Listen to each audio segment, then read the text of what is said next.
In this video, I'd like to keep working through our example to show how a neural network can compute complex nonlinear hypotheses. In the last video, we saw how a neural network can be used to compute the functions x1 and x2 and the function x1 or x2 when x1 and x2 are binary, that is, when they take on values in 0, 1. We can also have a network to compute negation, that is, to compute the function not x1. Let me just write down the weights associated with this network. We have only one input feature, x1 in this case, and the bias unit plus 1. And if I associate this with the weights plus 10 and minus 20, then my hypothesis is computing this. H of x equals sigmoid of 10 minus 20 times x1. So when x1 is equal to 0, my hypothesis will be computing g of 10 minus 20 times 0, which is just 10. And so that's approximately 1. And when x is equal to 1, this will be g of minus 10, which is therefore approximately equal to 0. And if you look at what these values are, that's essentially the not x1 function.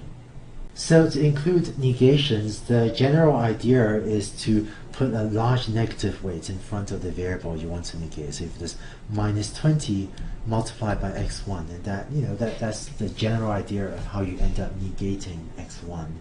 And so in an example that I hope you really figure out yourself, if you want to compute a function like this, not x1 and not x2, well, part of that would probably be putting large negative weights in front of x1 and x2, but it should be feasible to get a neural network with just one output unit to compute this as well. Right? And so this logical function not x1 and not x2 is going to be equal to 1 if and only if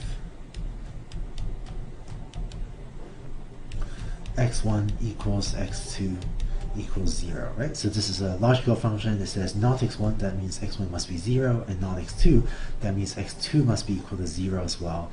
So this logical function is equal to 1 if and only if both x1 and x2 are equal to 0. And hopefully you should be able to figure out how to make a small neural network to compute this logical function as well. Now, taking the three pieces that we have put together, that is the network for computing x1 and x2, and the network for computing not x1 and not x2, and one last network for computing x1 or x2, we should be able to put these three pieces together to compute this x1, x0, x2 function. And just to remind you, if this was x1, x2, this function that we want to compute would have negative examples here and here, and we'd have positive examples there and there. And so clearly this will need a nonlinear decision boundary in order to separate the positive and negative examples. Let's draw the network. I'm going to take my input plus 1, x1, x2, and create my first hidden unit here. I'm going to call this A21 because that's my first hidden unit. And I'm going to copy the weights over from the red network, the x1 and x2 networks. So I have minus 30, 20, 20. Next, let me create a second hidden unit, which I'm going to call A22. That is the second hidden unit of layer 2. And I'm going to copy over the cyan network in the middle. So I have the weights 10, minus 20, minus 20. And so let's fill in some of the truth table values. For the red network, we know that was computing the x1 and x2, and so this will be approximately 0, 0, 0, 1, depending on the values of x1 and x2. And for A22, the cyan network, well, we know the function not x1 and not x2, that outputs 1, 0, 0, 0 for the four values of x1 and x2. Finally, I'm going to create my output node, my output unit, that is A31. This is what will output h of x. And I'm going to copy over the O network for that. And I'm going to need a plus 1 bias unit here, so draw that in. And I'm going to copy over the weights from the green network, so that's minus 10, 20, 20. And we know earlier that this computes the O function. So let's fill in the truth table entries.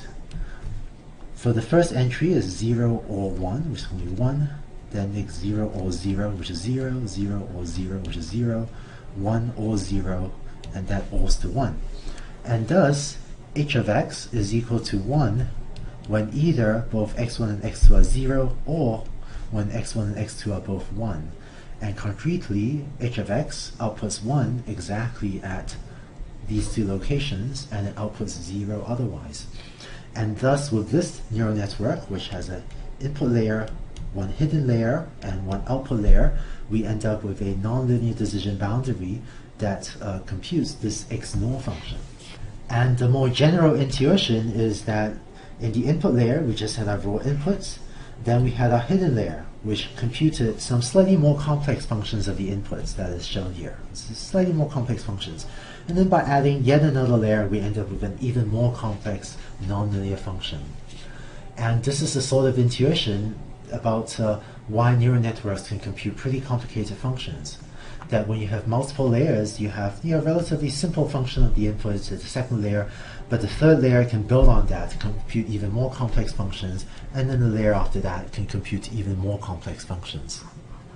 To wrap up this video, I want to show you a fun example of an application of a neural network that captures this intuition of the deeper layers computing more complex features. I want to show you a video that I got from a good friend of mine, Jan LeCun.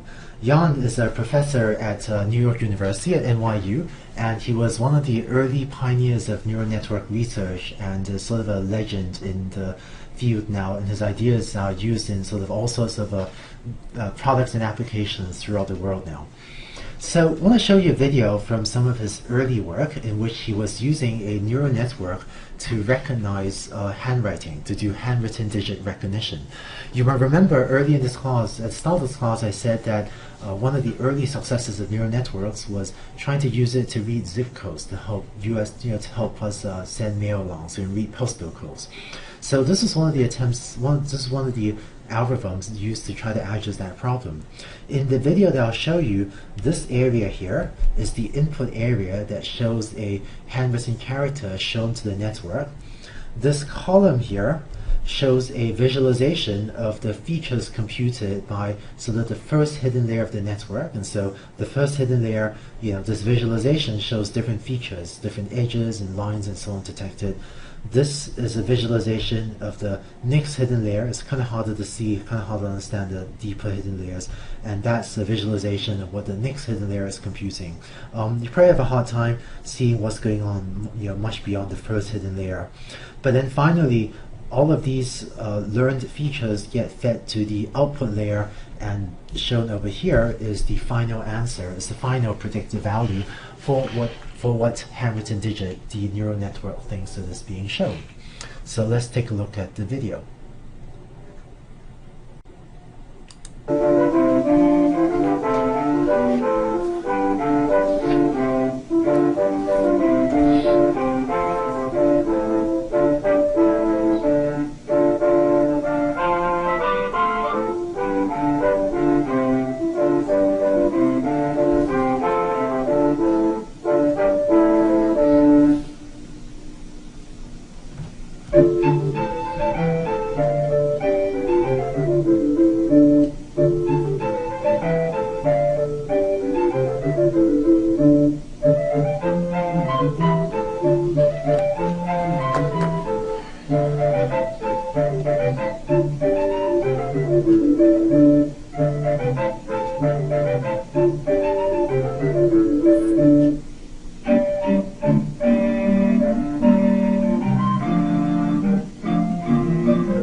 So I hope you enjoyed the video, and that this hopefully gave you some intuition about the sorts of pretty complicated functions neural networks can learn, in which it takes as input this image, just takes as input the raw pixels, and the first inner layer computes some set of features, the next inner layer computes even more complex features and even more complex features, and these features can then be used by essentially the final layer of logistic regression classifiers to make accurate predictions about what are the numbers that the network sees.